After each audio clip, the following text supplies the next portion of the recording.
Hola, buenos días. Hoy, continuando con los distintos elementos estructurales que conforman una estructura convencional de hormigón armado, vamos a abordar el tema de las columnas. Tratamos de empezar la charla observando algunas columnas de cierta envergadura. Podemos ver cómo son las columnas en la Sagrada Familia, Barcelona, que tienen un comportamiento particular. Sabemos que fue concebida pensando en una especie de bosque de columnas, donde Gaudí entendía que el conjunto de esas columnas podían ser divididas en su parte superior en ramas entrelazadas entre sí, cortando las bóvedas que hacían las veces del follaje.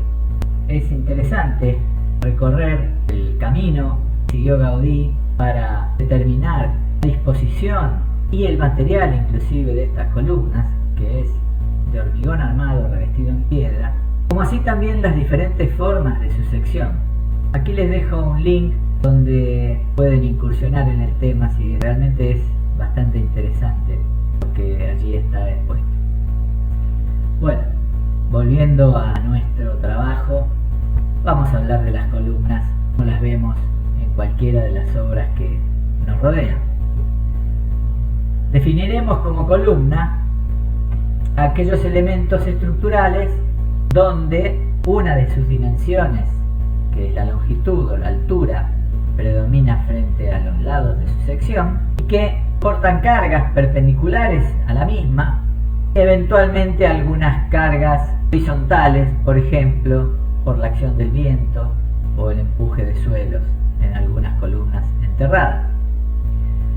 Esto hace que las columnas estén sometidas fundamentalmente a compresión pura y en algunos casos a flexocompresión, es decir, flexión más compresión, como puede ser el caso de una columna de base excéntrica o el caso de un pie de pórtico. La columna se inicia en el tronco. El tronco de la columna es la parte vertical enterrada que se contacta con la fundación. En el ejemplo de la figura, una base centrada. Algunas formas de la sección. Bueno, la típica y más común es la de sección cuadrada, de lados iguales. También tendremos sección rectangular y del mismo modo sección rectangular con lados desiguales invertidos respecto del anterior. También tenemos columnas de sección circular y algunas otras más especiales, como este tipo de columna, lo mismo esta en L y lo mismo esta en cruz. Y después cualquier forma inclusive irregular, que pueda generar momentos de inercia en los dos ejes principales de cierto valor de rigidez. Por ejemplo, este caso de una columna inicialmente rectangular, pero con los bordes circulares. ¿Qué tipos de columnas conocemos? Básicamente vamos a hablar de dos tipos de columnas de acuerdo a cómo absorben la carga a la que están sometidas. Las columnas simples y las columnas sunchadas. En un primer caso, estas columnas simples tendrán barras longitudinales verticales que, a diferencia del comportamiento del acero en lo que ya hemos visto losas y vigas, donde el acero estaba sometido a tracción, en las columnas sometidas a compresión en toda su sección, el acero también está sometido a compresión. Entonces, las columnas simples tendrán barras longitudinales de acero y estribos que simplemente se colocan para evitar lo que se llama el pandeo localizado de la barra de acero sometida a compresión. Si no tuviéramos estribos que van atando a esas barras longitudinales a una cierta distancia reglamentaria, la columna podrá hacer que esa barra longitudinal tenga una esbeltez muy importante entre un estribo y otro, por ejemplo, ubicado aquí abajo, que eso genere la posibilidad del pandeo entre estos dos puntos, donde lo único que se opone a ella es el recubrimiento que ejerce el hormigón sobre la armadura. Por eso se colocan estribos a distancias relativamente pequeñas para poder controlar ese pandeo localizado. En el caso de las columnas sunchadas, el comportamiento del estribo es diferente al caso anterior. Muchas veces, en lugar de estribos que estarían muy juntos, a separaciones menores a los 8 centímetros, colocan barras en forma de espiral. Los estribos ahora pasaron a formar parte de una espiral continua que va envolviendo a las barras longitudinales.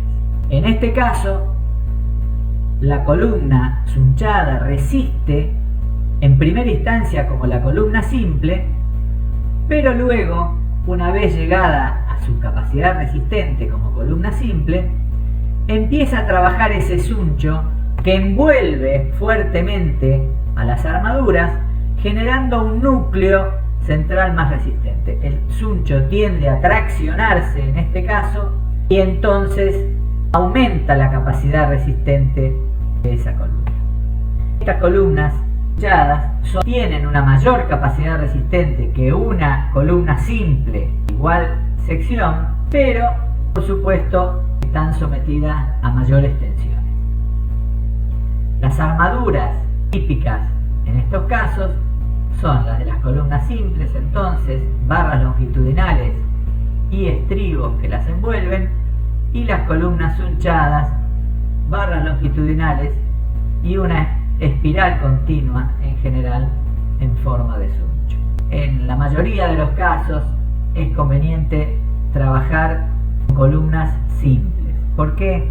Porque la columna es el elemento fundamental de una estructura. Por lo tanto, debemos proyectarlas con cierto grado de, comodidad, para que no trabajen exageradamente tensionadas. Debemos prever en el proyecto arquitectónico el espacio necesario para esas columnas simples y no tener que utilizar columnas que, para lograr tener secciones menores, sea necesario suncharlas, lo que es lo mismo, estén sometidas a mayores tensiones. Son muy particulares los casos donde vamos a utilizar en estructuras convencionales las columnas sunchadas. Y en ningún caso es conveniente utilizar los dos tipos de columnas en una misma planta.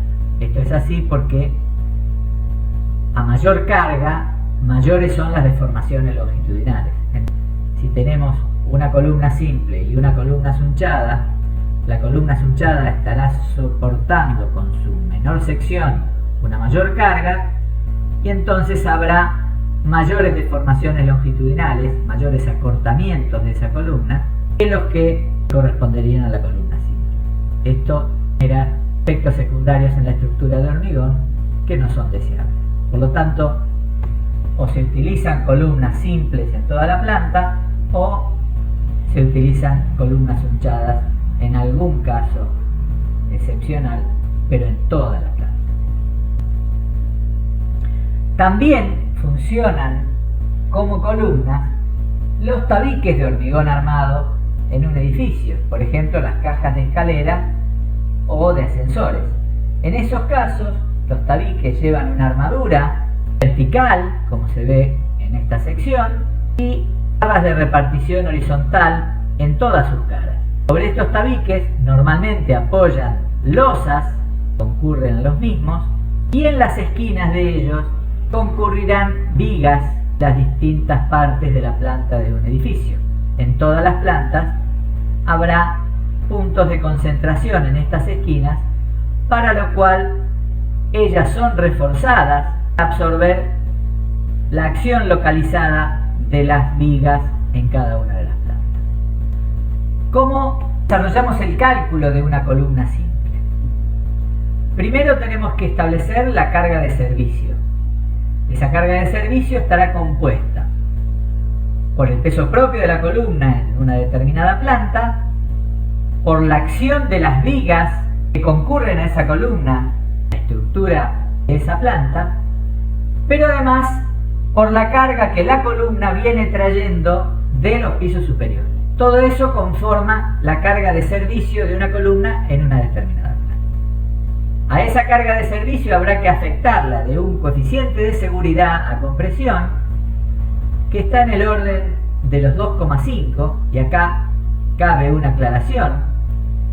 Cuando nosotros hablábamos de vigas o losas, el coeficiente de seguridad que utilizamos estaba en el orden de 1,7 o 1,8, es decir, entre un 70 y un 80% mayorábamos la carga de servicio para obtener lo que llamábamos carga de rotura.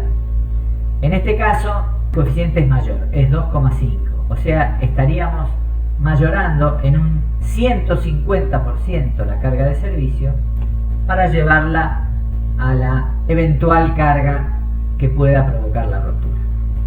La razón principal de esto es lo que recién mencionamos. La columna es un elemento fundamental en la estructura del edificio y su colapso genera muchos mayores inconvenientes que lo que podría generar el colapso de una viga o de una losa.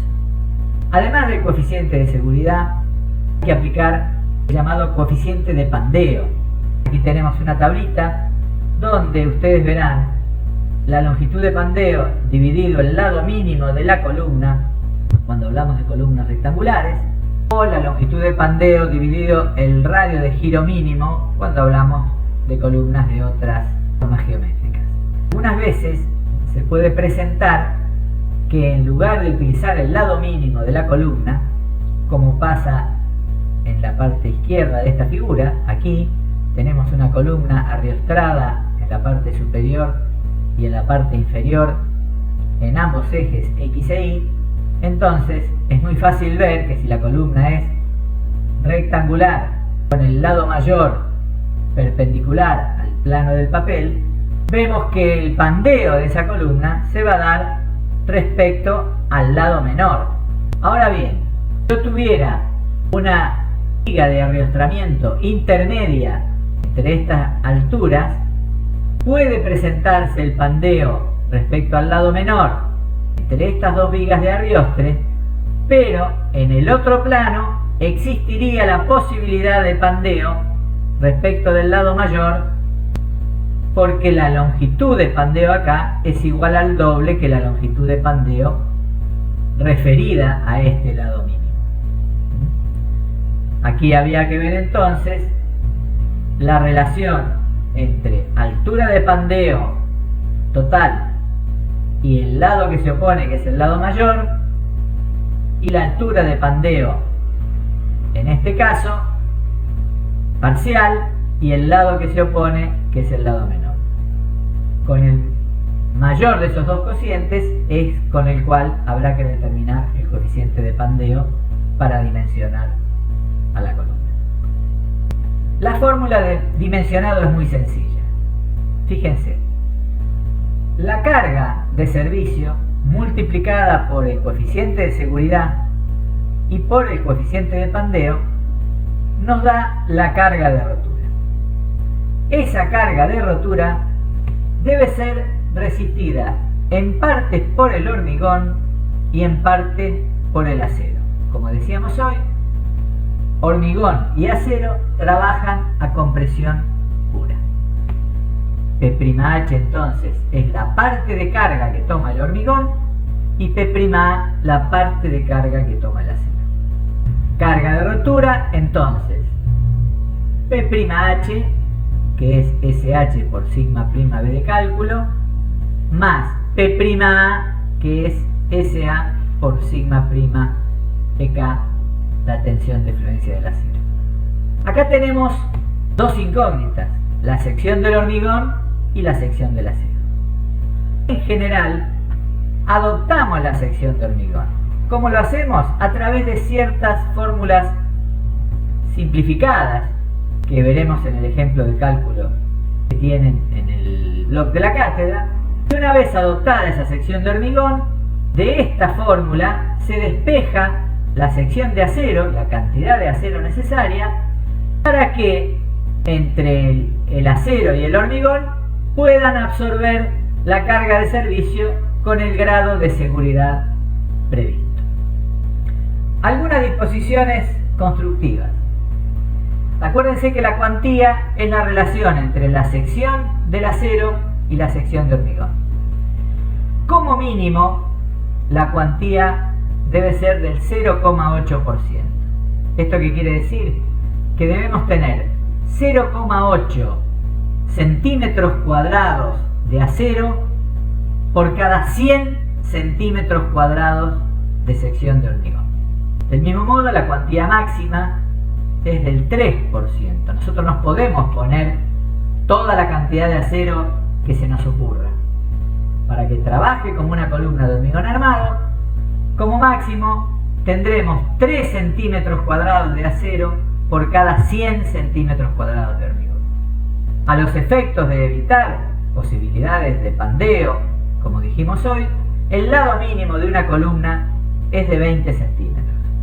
El diámetro mínimo de las barras longitudinales será del Fidel 12.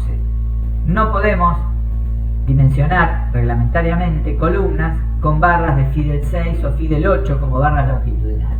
También, como mínimo, una columna debe tener 4 barras, una por esquina, en el caso de una columna cuadrada o rectangular. Y luego, la separación entre estribos para columnas simples, como dijimos hoy, para evitar justamente el pandeo localizado de esas barras, nos dan que la separación máxima es 12 veces el diámetro longitudinal. Para una barra Fidel 12 esto nos da alrededor de 14-15 centímetros. La separación nunca podrá ser mayor que el lado mínimo de la columna. El diámetro de los estribos en general es de Fidel 6, por lo menos hasta barras longitudinales de 20 milímetros.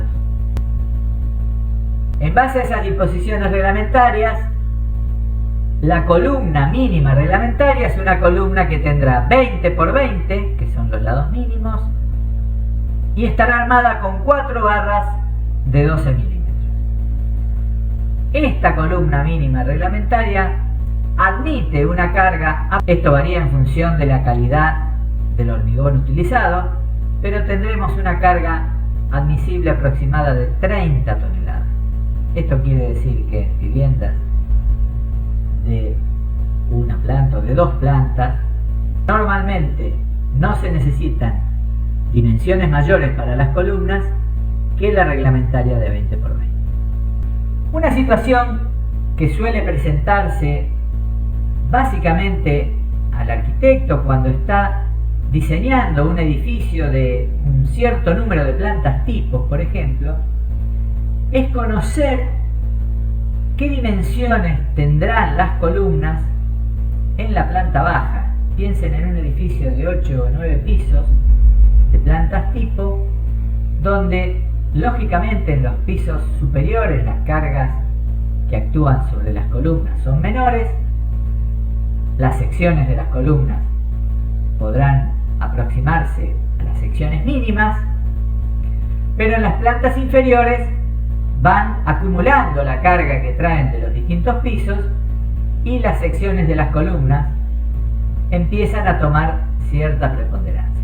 ¿De qué manera podemos predimensionar la sección de una columna en una determinada planta sin necesidad de tener que recurrir al cálculo definitivo de esa estructura?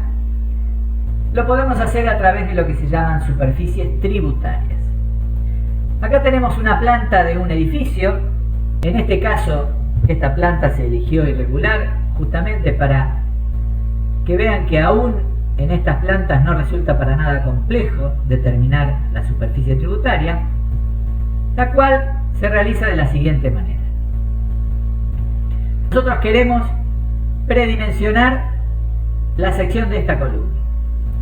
Entonces, independientemente de la distribución estructural que tengamos, sabiendo que tenemos columnas aledañas a la misma, vamos tomando la distancia entre cada una de estas columnas con la columna en estudio. A partir de conocer esta distancia, trazamos una perpendicular a la misma en la mitad de esa distancia. Aquí nos queda un área un área que llamamos área tributaria. Medimos los metros cuadrados de ese área tributaria y esa sería el área cuya carga uniforme aplicada sobre la misma en una determinada planta va a terminar descargando sobre esta columna de análisis. ¿Cómo hallamos esa carga aproximada? La carga va a ser entonces la carga de la planta en toneladas por metro cuadrado multiplicada por el área tributaria. Esa carga de la planta la establecemos en el orden de 1 tonelada por metro cuadrado. La explicación de la misma la van a encontrar en un ejemplo que hay también en el blog de la cátedra de dimensionado por superficie tributaria. Pero esta carga de una planta tiene en cuenta las cargas que normalmente tomamos en las losas, del orden de los 600-700 kilos por metro cuadrado, a lo cual hay que sumarle los pesos propios de las vigas, los pesos de los muros o tabiques que cargan sobre las vigas y los pesos propios de las columnas.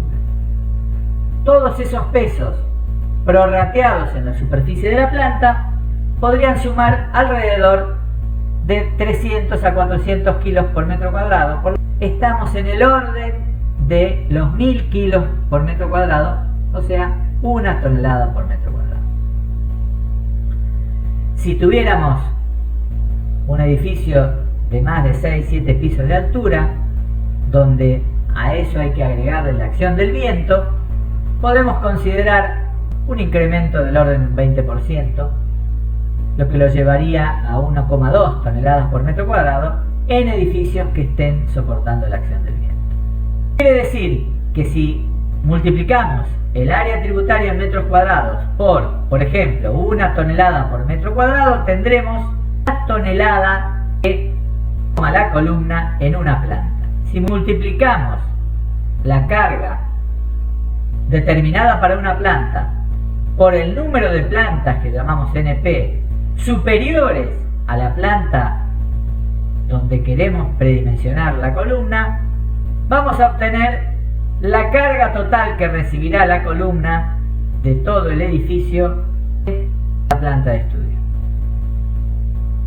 Una vez determinada esa carga, lo que tenemos que hacer es predimensionarla como si fuera de un material homogéneo. Entonces vamos a tener que la tensión es igual a la fuerza sobre el área, por lo tanto despejamos el área y la vamos a igualar a la fuerza sobre la tensión. El área de la columna será igual a la fuerza sobre la tensión. Ahora bien, dado que la columna tiene hormigón y tiene acero, nosotros vamos a incrementar la tensión resistente a rotura del hormigón en el orden de un 30%, porque el acero, sección por sección, tiene mayor capacidad resistente que el hormigón.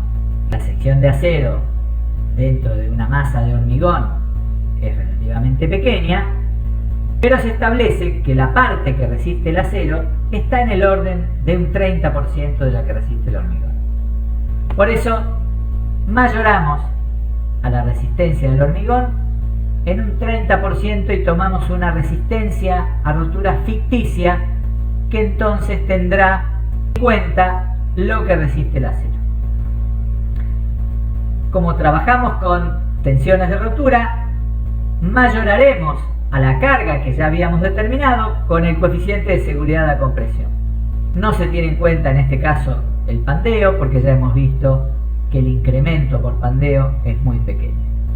Finalmente, la sección de la columna en la planta en estudio es igual a la carga por el coeficiente de seguridad y dividido la tensión ficticia de rotura del hormigón. De esta manera podemos predimensionar la sección de una columna en cualquiera de las plantas de un edificio de altura. Con esto terminamos la clase de hoy. Muchas gracias.